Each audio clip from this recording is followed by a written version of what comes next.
Hello friends, welcome to honey GS classes. 19 December daily current affairs with GS points, Hindu, Express, Eenadu and PIB news. ఈరోజు మొత్తము 14 articles వార్తల్లో ఉన్నాయి. ఒక 10 articles అయితే 1 line answer. So first మనకు day of importance లేదు. So next article Indian polity కిందకి వస్తుంది. పార్లమెంటరీ చరిత్ర మొత్తం చూస్తే పార్లమెంటరీ చరిత్రలో ఒకే రోజు అత్యధిక మంది సస్పెన్షన్ కావడం జరిగింది. సో 18th డిసెంబర్న ఇన్ఫ్యాక్ట్ 78 మంది ఒకే రోజు సస్పెండ్ కావడం జరిగింది.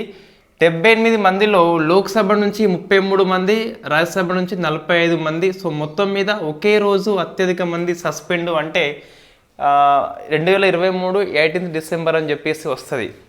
ఇంతకుముందు వస్తే ఒకే రోజు అత్యధికము అంటే 1989లో so Rajiv Gandhi prime minister ఉన్నప్పుడు ఒకేసారి 63 మంది లోక్సభ నుంచి సస్పెండ్ కావడం జరిగింది.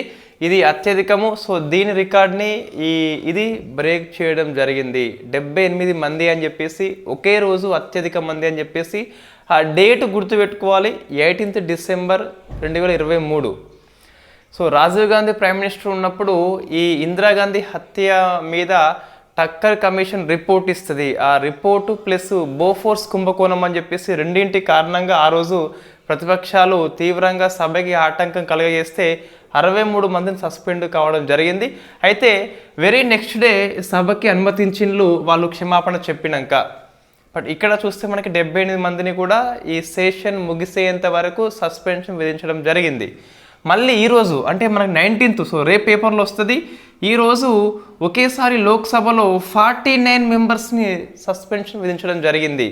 మొన్న చూస్తే మనము నిన్న క్లాసులో డిస్కస్ చేసిన 14 మంది. సో మొత్తమే చూస్తే ఇన్ఫ్యాక్ట్ 141 మెంబర్సు ఈ పార్లమెంటరీ సెషన్స్ లోపల 3 రోజుల్లోగా సస్పెండ్ కావడం జరిగింది. సో మనకు డెమోక్రసీ అంటే కంపల్సరీ డిబేట్ అండ్ డిస్కస్ అనేది కంపల్సరీ ఉంటుంది. ఇక డిబేట్ డిస్కస్ లేకుండా సో ప్రతిపక్షాల ఎంపీలు అందరూ కూడా సస్పెన్షన్ కావడం అనేది ప్రజాస్వామ్యానికి అంత మంచిది కాదు. వీళ్ళు కూడా సభకి ఆటంకం చేరాదని చెప్పేసి చెప్పొచ్చు. సో మనకి ప్రతిపక్షాలు సభను అడ్డుకునేలా చేస్తున్నాయి, అధికార పక్షము వీళ్ళని ఒప్పించేలా కాకుండా బయటకి పంపించేలా చేస్తుంది. ఇరు పక్షాల తప్పు మనకు కనిపిస్తుంది. సభకి ఆటంకం చేయడం తప్పే, ఆటంకం కలిగేసినాక సో సర్దుబాటు ధోరణి లేకుండా సస్పెన్షన్ కూడా తప్పే మనకు. సో రెండింటి కారణంగా ప్రజాస్వామ్యంలో అత్యంత విలువైన డిబేట్ అండ్ డిస్కస్ అనేది లేకుండా పోయిందని చెప్పేసి మనం చెప్పొచ్చు. ఐ థింక్ మనం దీన్ని గ్రూప్ 1 మెయిన్స్ కోసం అని చెప్పేసి స్పెషల్ ఒక క్లాస్ చేయాల్సి ఉంటుంది. సో ప్రతిపక్షాలు తరచుగా సభకి ఆటంకం కలిగేస్తున్నాయి, అధికార పక్షము ఇన్ఫ్యాక్ట్ చర్చ లేకుండా చేస్తుంది. సో పార్లమెంటరీలో చర్చకి అవకాశం లేకుండా చేస్తున్నారని చెప్పేసి పార్లమెంటరీ విలువల పతనం అని చెప్పేసి గ్రూప్ 1 మెయిన్స్ క్వశ్చన్ వస్తుంది. సో మనం దీన్ని స్పెషల్ క్లాసులో డిస్కస్ చేద్దాం గ్రూప్ 1 మెయిన్స్ వాళ్ళ కోసము. సో మనం ఇంతవరకు ఏం గుర్తుపెట్టుకోవాలి అంటే 78 మెంబర్స్ 1 డే. సో ఇది హైయెస్ట్ నెంబర్ కాబట్టి ఆ డేట్ కూడా గుర్తుపెట్టుకునే ప్రయత్నం చేయాలి. ఇంతకుముందు హైయెస్ట్ ఎప్పుడు అంటే రాజీవ్ గాంధీ ప్రైమ్ మినిస్టర్ ఉన్నప్పుడు 89 లోపల. ఇన్ఫ్యాక్ట్ దీని తర్వాత నెక్స్ట్ ఎన్నికలు రాజీవ్ గాంధీ అయితే ఓడిపోయిండు, రైట్. తర్వాత ఆర్ట్ అండ్ కల్చర్ కిందకి వస్తుంది. వారణాసి లోపల ప్రధానమంత్రి మోడీ గారు ప్రపంచంలోని అతిపెద్ద ధ్యాన కేంద్రాన్ని ఆవిష్కరణ చేసిండు. సో దాని పేరు స్వర్ మందిర్ అని చెప్పేసి పిలుస్తాం. సో స్వర్ వేద మందిర్ ఇది ప్రపంచంలోనే అతిపెద్ద ధ్యాన కేంద్రము. సో ఇది గుర్తుపెట్టుకోవాలి, ఇటువంటి క్వశ్చన్స్ వస్తాయి. సో లార్జెస్ట్ లేదా బిగ్గెస్ట్ అని చెప్పేసి క్వశ్చన్స్ వస్తాయి కాబట్టి ఎక్కడ అంటే మనకు వారణాసి లోపల. సో ఇన్ఫ్యాక్ట్ ఎంతమంది ధ్యానం చేయొచ్చు ఒకేసారి అంటే ఇప్పుడు ఎందుకు వార్తల్లో వచ్చింది, అతిపెద్ద అన్నం కాబట్టి అది ఎంత పెద్దది అని చెప్పేసి నెంబర్ గుర్తుపెట్టుకోవాలి. ఒకేసారి 20,000 మంది కూర్చొని ధ్యానం చేసేలా ఈ మందిరం మనకి కనిపిస్తుంది. నెక్స్ట్ ఇంకొంచెం డెప్త్గా క్వశ్చన్ అడిగినట్లయితే స్వర్ వేద అనేది ఈ ఆలయం పేరు, మనకి మందిర్ పేరు కదా, ఇది ఎక్కడి నుంచి తీసుకున్నారు, ఇది very very famous question. So ప్రముఖ యోగా సృష్టికర్త, ఇన్ఫ్యాక్ట్ యోగాలో వెరీ ఫేమస్ సదాఫల్. సో మన పేరు గుర్తు పెట్టుకోవాలి, సదాఫల్ డియోజ్ మహారాజా అని చెప్పేసి ఒక రకమైన యోగాని సృష్టించిండు.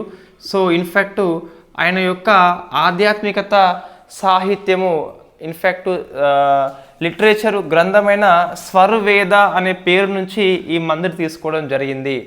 సో ఒక పుస్తకం పేరు అది. ఏం పుస్తకము? స్వర్వేద. రాసింది ఎవరు అంటే సదాఫల్ డియోజ్ మహారాజు అని చెప్పేసి ఉన్నాడు. ఈయన గ్రంథం నుంచి ఇది తీసుకోవడం జరిగింది.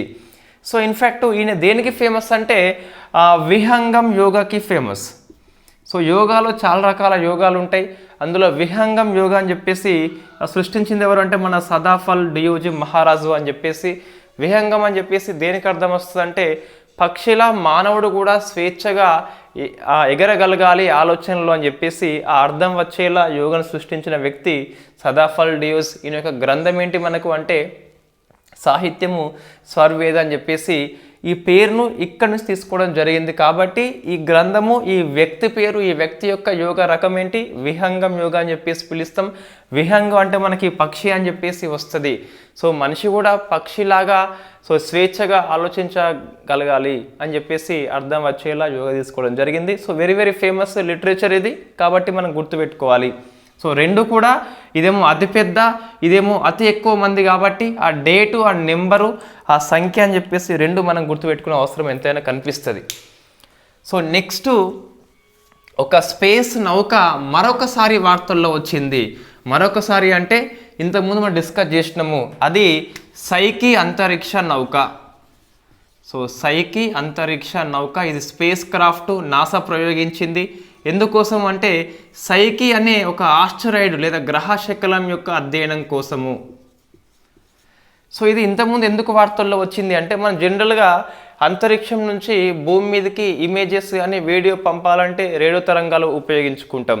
తొలిసారిగా లేజర్ కమ్యూనికేషన్ని ఉపయోగించి, లేజర్ కాంతిని ఉపయోగించి సో ఈ సైకి స్పేస్ క్రాఫ్ట్ అనేది ఫస్ట్ టైం ఒక ఫోటోని పంపింది. ఇప్పుడు ఒక హెచ్డి వీడియోని వెరీ ఫస్ట్ టైం పంపింది కాబట్టి మనకు వార్తల్లో ఉంది.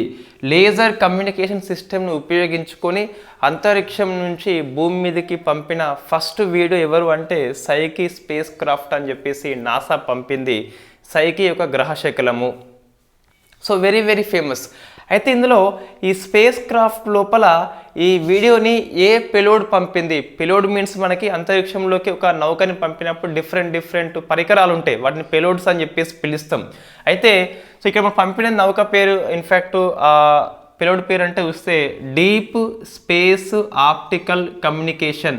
సో ఇది గుర్తుపెట్టుకోవాలి, డీప్ స్పేస్ ఆప్టికల్ కమ్యూనికేషన్ అని చెప్పేసి తొలిసారిగా లేజర్ కమ్యూనికేషన్ సిస్టమ్ని ఉపయోగించుకొని అంతరిక్షం నుంచి భూమి మీదకి ఒక హెచ్డి వీడియోని పంపింది. ఇంతకుముందు ఒక హెచ్డి ఇమేజ్ని పంపింది. సో మనకు ఇమేజ్ ప్లేస్లో వీడియో వచ్చింది, అదే వివరణ ఇక్కడ పనికి వస్తుంది. సో గ్రహ శకలం పేరు కూడా అవసరం, సైకి అని చెప్పేసి.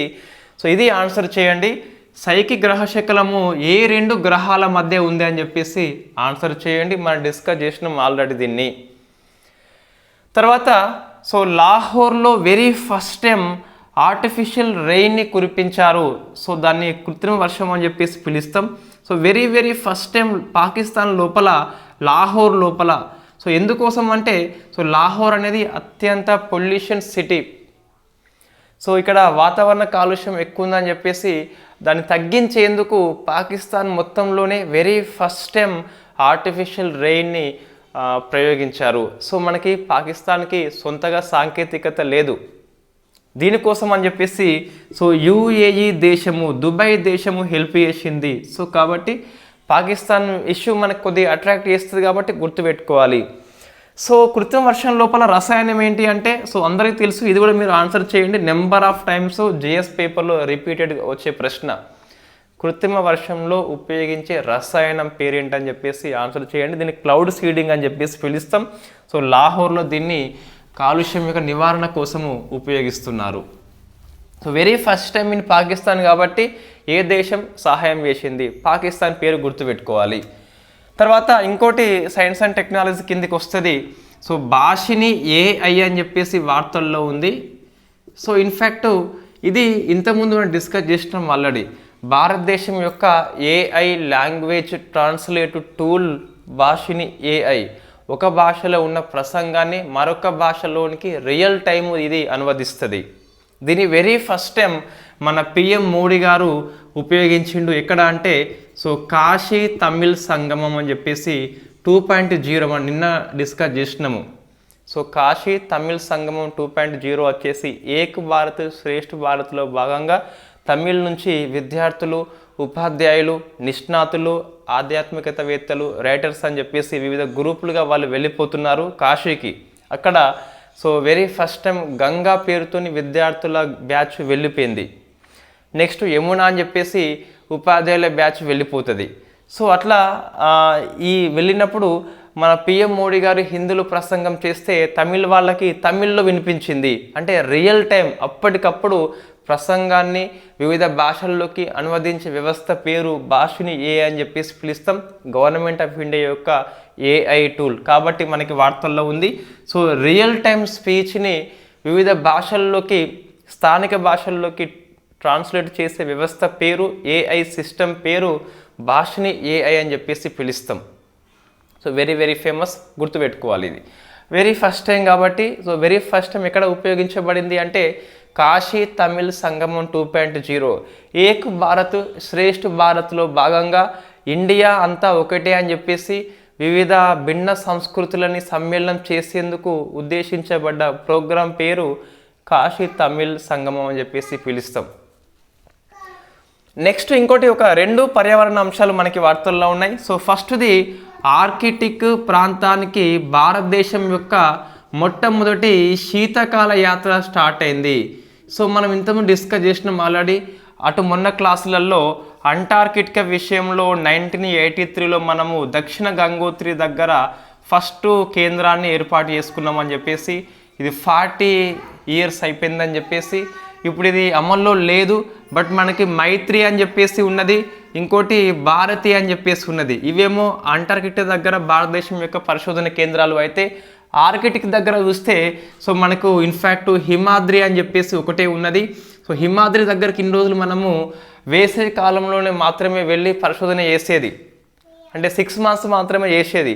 ఇప్పుడు శీతాకాలం కూడా మనం వెళ్ళి చేస్తున్నాము. ఇంతకుముందు చూస్తే మనం జనరల్గా సో ఏప్రిల్ నుంచి అక్టోబర్ వరకు చేసేది. ఇప్పుడు నవంబర్ నుంచి మార్చి వరకు అని చెప్పేసి శీతాకాలం యాత్ర మనం చేపడుతున్నాము. సో ఏడాది పొడవునా హిమాద్రి కేంద్రం లోపల మనము రీసెర్చ్ చేయవచ్చు. కాబట్టి ప్రపంచంలోనే ఆర్కిటిక్ దగ్గర ఏడాది పొడవునా పనిచేసే పరిశోధన కేంద్రం చూస్తే హిమాద్రి ప్రపంచంలో 4వది అని చెప్పేసి గుర్తుపెట్టుకోవాలి. ఇది 4th అండి, ఏడాది పొడవునా పనిచేస్తుంది. సో ఇంతకుముందు చూస్తే సమ్మర్లో ఎందుకు వెళ్ళినారు, వింటర్లో ఎందుకు సాధ్యం కాలేదు అంటే ఆర్కిటిక్ ప్రాంతం దగ్గర ఎక్కువ మంచు ఉంటుంది కాబట్టి. సో మన టెక్నాలజీ లేకుండే, అంత మంచు తట్టుకునే టెక్నాలజీ ఇప్పుడు సంపాదించినాం కాబట్టి వెళుతున్నాము. సో మనకు 4th అని చెప్పేసి ప్రపంచం లోపల ఇయర్ లాంగ్ ఏడాది పొడవునా పనిచేస్తుంది రీసెర్చ్ కోసము. హిమాద్రి అని చెప్పేసి పేరు గుర్తుపెట్టుకోవాలి. అయితే ఈ ఆర్కిటిక్ విషయంలో ఇండియా ప్రోగ్రామ్స్ అని చెప్పేసి కొన్ని మనం రాసుకోవాలి. జిఎస్ పాయింట్ ఆఫ్ వ్యూలో వెరీ వెరీ ఫేమస్. ఇన్ఫ్యాక్ట్ ఇక్కడ ఫస్ట్ చూస్తే గిట్ట మనకు సో ఇండ్ ఆర్క్ అని చెప్పేసి INDARC అని చెప్పేసి ఉంటుంది. ఇది ఈ ఆర్కిటిక్ ప్రాంతం లోపల ఈ నీటి అడుగులో ఉన్న ఒక పరికరం మనకు. సో ఇది ఆర్కిటిక్ యొక్క అధ్యయనం కోసం పనిచేస్తున్న అండర్ వాటర్ పరిశోధన నౌక. సో ఇది ఇండ్ ఆర్క్ అని చెప్పేసి పిలుస్తాం. అండర్ వాటర్లో పనిచేస్తుంది, ఆర్కిటెక్ట్ని రీసెర్చ్ చేస్తుంది. తర్వాత ఈ ఆర్కిటిక్ ఒప్పందం అని చెప్పేసి 1920లో చేసుకుంటారు. సో దీంట్లో ఇండియా కూడా సైన్ చేసింది అని చెప్పేసి ఆ ఇయర్ గుర్తుపెట్టుకోవాలి. ఇది వార్తల్లో ఉంది కాబట్టి ఇది మనం గుర్తుపెట్టుకోవాలి. ప్యారిస్లో జరిగిన మీటింగ్ లోపల ఇండియా సైన్ చేయడం జరిగింది. సో ఈ ఒప్పందము తర్వాత ఇండ్ ఆర్క్ అని చెప్పేసి అది 2 గుర్తుపెట్టుకోవాలి. హిమాద్రి అని చెప్పేసి ఆర్కిటిక్ యొక్క ఏకైక పరిశోధన కేంద్రము హిమాద్రి అని చెప్పేసి. ఇవి 3 ఏంటి అంటే అంటార్కిటికా లోపల గంగోత్రి ప్రజెంట్ లేదు. సో మైత్రి ఉంది అండ్ భారతి అని చెప్పేసి ఉంది. నెక్స్ట్ గవర్నమెంట్ పాలసీలో భాగంగా ఒక పోర్టల్ వార్తల్లో ఉంది, ఒక ఆన్లైన్ ప్లాట్ఫామ్ మనకి వార్తల్లో ఉంది. అది NGDR. So very very famous, national geographic data repository. అంటే భౌగోళిక సమాచారాన్ని అన్నీ ఒకే దగ్గర పొందుపరిచేలా ఉన్న ఆన్లైన్ ప్లాట్ఫామ్ అయితే ఎన్జిడిఆర్ అని చెప్పేసి పిలుస్తుంది. దీన్ని మినిస్ట్రీ ఆఫ్ మైండ్స్ వాళ్ళు ఆవిష్కరణ చేసిండ్రు. సో మినిస్ట్రీ ఆఫ్ మైండ్స్ వాళ్ళు ఆవిష్కరణ ఏంటిది, నేషనల్ జియోగ్రాఫిక్ డాటా రిపాజిటరీ అని చెప్పేసి. సో భారతదేశం అంతటా ఉన్న భౌగోళిక సమాచారాన్ని యాక్సెస్ చేసేందుకు, విశ్లేషణ చేసేందుకు ఉద్దేశించబడ్డ గవర్నమెంట్ పోర్టల్ పేరు ఎన్జిడిఆర్ అని చెప్పేసి పిలుస్తాం. సో దీన్ని ఎవరు డెవలప్మెంట్ చేసిండ్రు అంటే జియాలజికల్ సర్వే ఆఫ్ ఇండియా ఉన్ను so Bhaskaracharya institution space application Jio informatics అని చెప్పేసి బీసాగ్ అని చెప్పేసి ఉంటుంది. సో ఇది మనకు గాంధీనగర్లో ఉంటుందండి. ఇది గాంధీనగర్లో ఉంటుంది, ఫ్రమ్ గుజరాత్ స్టేటు. జిఎస్ఐ యొక్క హెడ్ క్వార్టర్ కోల్కత్తాలో ఉంది. రెండు కలిపి సంయుక్తంగా ఎన్జిడిఆర్ని భారతదేశం కోసం రూపొందించాయి. సో ఇది గనుల యొక్క సమాచారాన్ని ఇస్తుంది, ఇతర భౌగోళిక సమాచారం కూడా మనకి ఇస్తుంది. ఇన్ఫ్యాక్ట్ ఇది Bhaskaracharya institute of space application and Jio informatics అని చెప్పేసి బీసాగ్ అని చెప్పేసి పిలుస్తాం. ఇది గవర్నమెంట్ పోర్టల్ పేరు, ఇది మినిస్ట్రీ పేరు. ఎవరు డెవలప్ చేసిండ్రు, ఎందుకోసం అని చెప్పేసి చూసుకోవాలి. నెక్స్ట్ ఇంకోటి, సో ఉత్తరాఖండ్ ప్రభుత్వం యొక్క టూరిజం పెంచేందుకు హిమాలయన్ లోపల ఒక ఎయిర్ సఫారీని వెరీ ఫస్ట్ టైం స్టార్ట్ చేసిండ్రు. సో ఉత్తరాఖండ్ రాష్ట్రము హిమాలయన్ లోపల ఒక ఎయిర్ సఫారీ, సో చిన్నపాటి హెలికాప్టర్ లాగా ఉంటుంది, దాంట్లో మనం సఫారీ చేయవచ్చు. సో దీన్ని వెరీ ఫస్ట్ టైం హరిద్వార్ లోపల ఏర్పాటు చేసిండ్రు టూరిజం పెంచేందుకు. ఇది గవర్నమెంట్ ఆఫ్ ఇండియా యొక్క ఇనిషియేటివ్ కాదు, ఓన్లీ స్టేట్ ఆఫ్ ఉత్తరాఖండ్ కాబట్టి అంతగానం అవసరం లేదు. బట్ హిమాలయ లోపల ఫస్ట్ ఎయిర్ సఫారీ కాబట్టి కొంత వినూత్నంగా ఉంది కాబట్టి మనం గుర్తుపెట్టుకునే అవసరం ఉంటుంది. నెక్స్ట్ చూస్తే మిగతా అన్ని fact questions. So Mitchell Starc ఈరోజు వార్తల్లో ఉన్న వ్యక్తి, ఐపీఎల్ చరిత్ర మొత్తంలోనే అత్యధిక ధర పలికిన ఆటగాడు ఇతని. ఆస్ట్రేలియా ఇతన్ని కేకేఆర్ కొనుక్కుంది 24.75 కోట్లు అని చెప్పేసి very easy fact question. Next Mallika Sagar, very very famous, ఇది మనం గుర్తుపెట్టుకోవాలి. సో మల్లికా సాగర్ ఇది ఈరోజు న్యూసే, రేపు పేపర్లు రావచ్చు. ఐపీఎల్ వేలం నిర్వహించిన ఫస్ట్ మహిళ. సో జనరల్గా మనకు ఈ ఐపీఎల్ పురుషుల వేలం చూస్తే గిట్ట పురుషులే వ్యాఖ్యాతగా ఉంటారు.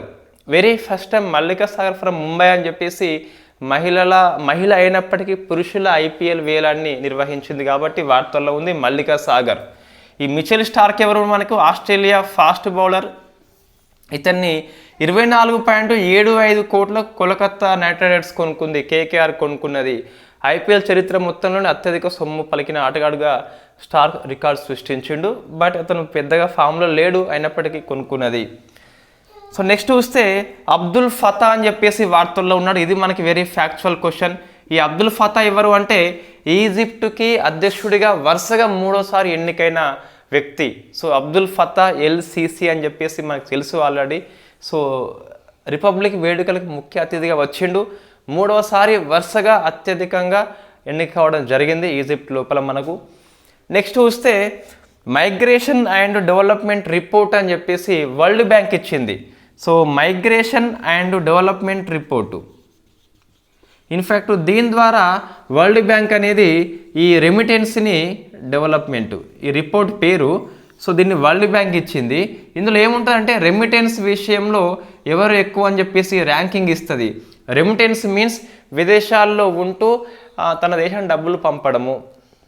సో మన ఇండియన్స్ అమెరికాలో ఉండొచ్చు, ఆస్ట్రేలియా ఉండొచ్చు, కెనడాలో ఉండొచ్చు, గల్ఫ్ కంట్రీస్లో ఉండొచ్చు. వాళ్ళు పంపే డబ్బుని రెమిటెన్స్ అని చెప్పేసి పిలుస్తాం. ప్రపంచంలో అత్యధిక రెమిటెన్స్ అనేది ఇండియా అని చెప్పేసి రిపోర్ట్ ఇచ్చింది.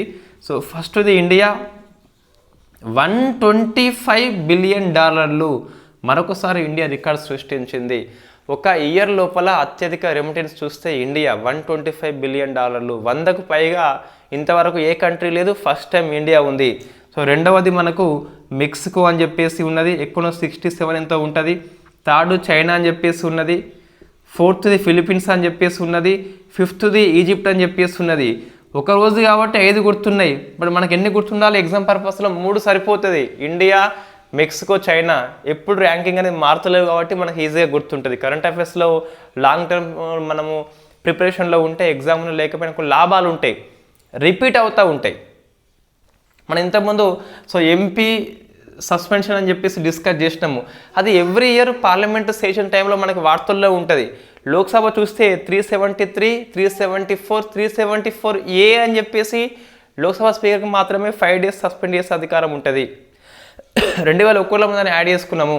అది పార్లమెంట్ సెషన్స్ ఉన్న రోజులు అది ఎప్పుడు వార్తల్లో ఉంటుంది. సో కరెంట్ అఫైర్స్ అనేది ఎగ్జామ్స్ ఉన్నా లేకపోయినా టీఎస్పీఎస్సీ తెలంగాణ వాళ్ళు కొద్దిగా స్తబ్దత కలిగి ఉన్నాం. ఇంకా మనం యాక్టివ్ కాలేదు, రీఛార్జ్ కాలేదు, ఇంకా బ్యాటరీ మొత్తం డౌన్ అయిపోయింది. ప్రిపరేషన్ కంటిన్యూ చేస్తే లాభం తప్పించి లాస్ అయితే ఉండదు.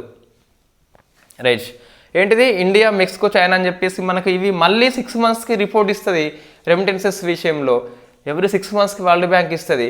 సో దాదాపుగా అవే ప్లేసెస్ కలిగి ఉంటుంది కాబట్టి మనకి ఈజీగా గుర్తుంటుంది. నెక్స్ట్ అంతర్జాతీయ లింగ సమానత్వం అవార్డు అని చెప్పేసి ఇది ఎవ్రీ ఇయర్ ఫిన్లాండ్ ఇస్తుందండి. సో ఈసారి ఆఫ్ఘనిస్తాన్ గెలుచుకుంది కాబట్టి కొద్ది వరకు ఎగ్జామినర్ని ఈజీగా అట్రాక్ట్ చేస్తుంది. సో అంతర్జాతీయ లింగ సమానత్వం అవార్డు అనేది ఫిన్లాండ్ ఇస్తుంది. ఇది ఆఫ్ఘనిస్తాన్ యొక్క ఎన్జిఓ సంస్థ గెలుచుకున్నది. సో కాబట్టి ఉమెన్ స్కిల్ డెవలప్మెంట్ అని చెప్పేసి ఒక ఆఫ్ఘనిస్తాన్ యొక్క సంస్థ, ఆఫ్ఘనిస్తాన్ ఉమెన్ స్కిల్ డెవలప్మెంట్. ఆఫ్ఘనిస్తాన్లో మనకి జెండర్ జస్టిస్ ఈక్వాలిటీ ఉండదు. ఒక ఎన్జిఓ సంస్థ ఫైట్ చేస్తుంది కాబట్టి సో అక్కడ క్వశ్చన్ వచ్చే అవకాశం ఉంటుంది. అండ్ ఫైనల్లీ మనకు ఖేలో ఇండియా పారా గేమ్స్ ఈరోజు పూర్తయిపోయినాయి. సో మనకు పూర్తి అప్డేట్ అయితే వచ్చింది ఖేలో ఇండియా పారా గేమ్స్. సో మనకి ఖేలో ఇండియా యూత్ గేమ్స్ అని చెప్పేసి, యూనివర్సిటీ గేమ్స్ అని చెప్పేసి ఉన్నాయి కదా. వెరీ ఫస్ట్ టైం ఈ ఖేలో ఇండియా అని చెప్పేసి మనము ఇన్ఫ్యాక్ట్ పారా గేమ్స్ని స్టార్ట్ చేసుకున్నాం. పారా మీన్స్ మనకి దివ్యాంగుల ఆటలు ఇవి. So very first time New Delhi host చేసింది ఇదే ఇయర్లో. దీని యొక్క మస్కట్ ఏంటి అంటే మనము ఇంతకుముందు మస్కట్ పేరు డిస్కస్ చేసినాం. ఉజ్వల అని చెప్పేసి ఒక పిచ్చుక, ఒక బర్డ్ పేరు ఉజ్వల అని చెప్పేసి పిలుస్తాం. సో మొత్తం మీద చూస్తే 32 రాష్ట్రాలు యూటిల్స్ కలిపి దీనిలో హాజరైనాయి. అందులో ఫస్ట్ ర్యాంక్ అయితే హర్యానాకి వచ్చింది. సో హర్యానా అని చెప్పేసి, సెకండ్ది యూపీ అని చెప్పేసి, థర్డ్ తమిళనాడు అని చెప్పేసి 3 రాష్ట్రాలు గుర్తుపెట్టుకోవాలి. ఏపీ వాళ్ళకు 11th ర్యాంక్ వచ్చింది, తెలంగాణ వాళ్ళకు 23rd ర్యాంక్ వచ్చింది. సో ఇవి in fact first 3 Haryana, UP, Tamil Nadu అని చెప్పేసి ఖేలో ఇండియా పారా గేమ్స్ లోపల. ఈ హర్యానా యొక్క గోల్డ్ ఎంత అంటే మనకు ఇన్ఫ్యాక్ట్ హర్యానా యొక్క గోల్డ్ చూస్తే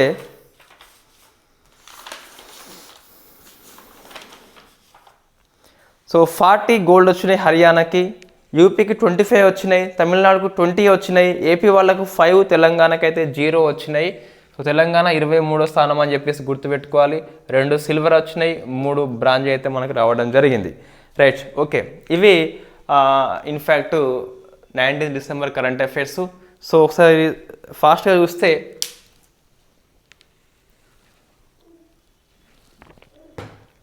ఒక రోజులో అత్యధిక మంది ఎంపీలు సస్పెండ్ 78. సో డిసెంబర్ 18 అని చెప్పేసి చూసుకోవాలి. స్వర్వేద మహామందిర్ వారణాసి లోపల ప్రపంచంలో అతిపెద్ద ధ్యాన కేంద్రము. స్వర్వేద అనేది సదాఫల్ డియూజ్ మహారాజ్ యొక్క గ్రంథం పేరు. అది సైకి అంతరిక్ష నౌక వార్తల్లో ఉంది. లేజర్ కమ్యూనికేషన్ ఉపయోగించి ఫస్ట్ వీడియో, ఫస్ట్ ఇమేజ్ కాబట్టి వార్తల్లో ఉంది. లాహోర్లో వెరీ ఫస్ట్ టైం కృత్రిమ వర్షాన్ని కురిపించారు. యుఏఈ దేశం హెల్ప్ చేసింది. భాషిని ఏఐ భారతదేశం యొక్క AI language tool real time స్పీచ్ని ట్రాన్స్లేట్ చేస్తుంది. Very first time PM Modi garu ప్రసంగాన్ని తమిళ్లోకి అనువాదం చేసింది. హిందీలో మాట్లాడితే తమిళ్లో వాళ్ళకి వినిపించింది, రియల్ టైము అనువదిస్తుంది కాబట్టి. సో ఆర్కిటిక్ యొక్క శీతకాల యాత్ర ప్రపంచంలో 4th కంట్రీగా ఇండియా రికార్డ్ సృష్టించింది. హిమాద్రికి కూడా సో కంటిన్యూ చేస్తుంది. ఇయర్ లాంగ్ మనము ఆర్కిటిక్కి వెళ్ళవచ్చు ఇక మీదట. నెక్స్ట్ ఎన్జిడిఆర్ని జిఎస్ఐ ప్లస్ బీసాగ్ 2 కూడా ఈ జియోగ్రాఫిక్ ఇన్ఫర్మేషన్ కోసము గవర్నమెంట్ యొక్క పోర్టల్ అని చెప్పేసి పిలుస్తాం. ఫస్ట్ హిమాలయన్ ఎయిర్ సఫారీని ఉత్తరాఖండ్ లోపల హరిద్వార్లో స్టార్ట్ చేసుకున్నాం. ఫస్ట్ ఖేలో ఇండియా పారా గేమ్స్ ఢిల్లీ హోస్ట్ చేసింది. దాని యొక్క మస్కట్ వచ్చేసి ఉజ్వల అని చెప్పేసి పిలుస్తాం. So Haryana, UP, Tamil Nadu, AP 11th place, Telangana 23rd place. First games కాబట్టి కొద్దిగా ర్యాంకింగ్స్ గుర్తుపెట్టుకోవాలి. తర్వాత మిచెల్ స్టార్క్ ఇస్తే ఐపీఎల్ హిస్టరీ మొత్తంలో అత్యధిక ధర పలికిన ఆటగాడు 24.75 కోట్లు అని చెప్పేసి కేకేఆర్ కొనుక్కుంది. మల్లికా సాగర్ పురుషుల ఐపీఎల్ వేలం కండక్ట్ చేసిన ఫస్ట్ మహిళ. అబ్దుల్ ఫతా ఎల్సిసి ఈజిప్ట్ యొక్క 3వసారి వరుసగా అధ్యక్షుడిగా ఎన్నికైనాడు. Migration and development report World Bank ఇస్తుంది, రెమిటెన్స్ రూపంలో ఇస్తుంది. First rank India, second Mexico, third China, fourth Philippines, fifth Egypt. ఎప్పుడు ర్యాంక్స్ అయితే అవే ఉంటున్నాయి. అంతర్జాతీయ లింగ సమానత్వ award very first time Afghanistan NGO Women Skill Development అని చెప్పేసి రావడం జరిగింది. సో ఇది కరెంట్ అఫైర్స్ 19th. మనం రేపు మ్యాక్సిమం ఈ COP 28 నోట్స్ దాదాపుగా అయిపోయినట్టే. సో రేపు దీన్ని డిస్కస్ చేసే ప్రయత్నం చేద్దాం. అయితే మనం 2 వీడియోస్ కష్టం అవుతుంది కాబట్టి రేపు 20th కరెంట్ అఫైర్స్ లేదా COP 28 ఏదో ఒకటే ఉంటుంది. 28 COP ఉండేందుకు మనం ట్రై చేద్దాం. లేకుంటే వెరీ నెక్స్ట్ డే అయితే కంపల్సరీ దీన్ని class very next day morning చేద్దాం. రేపు 20th కరెంట్ అఫైర్స్ చేస్తే అయిపోతుంది. So thank you very much.